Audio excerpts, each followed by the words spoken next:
खूप मोठा झालेला आहे. महिलांची संख्या खूप होती आणि आम्हाला खूप असं मतदान आमच्या उमेदवाराला मिळेल असं आम्हाला वाटतं. आमचे जिथंही कुठं महिला मेळावे होत आहेत तिथं प्रतिसाद चांगला येतो आहे.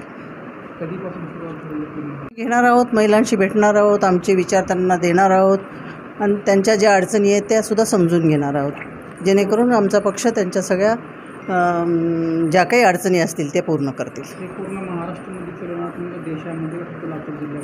आम्ही तरी लातूर जिल्ह्यामध्ये करतो आहे, देशामध्ये सुद्धा आमचे सगळे कार्यकर्ते देशामध्ये सगळ्या जगामध्ये करतायत, त्यात काही दुमत नाही आहे.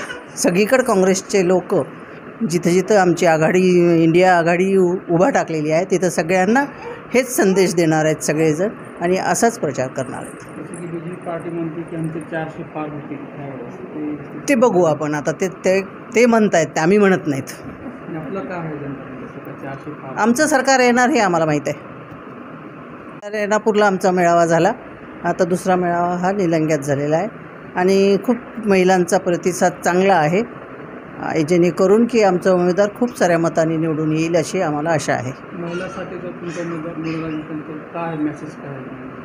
महिलांना आम्ही सांगतो आहे की त्यांच्या महिलांसाठी काय काय आपल्याला करायचं आहे, आपलं काँग्रेसचं सरकार आल्यानंतर काय काय ते सुविधा मिळवून देणार आहे ते आम्ही महिलांना सांगतो आहे, जेणेकरून मागच्या 10 वर्षामध्ये जे काही त्या सरकारने वायदे केले होते ते एकही वायदा त्यांनी पुरा केला नाही. त्याच्यामुळं आम्ही जनजागृती म्हणून महिलांना सांगतो आहे की तुम्ही चांगला विचार करून आमच्या काँग्रेस पक्षाला उमेदवाराला निवडून द्या.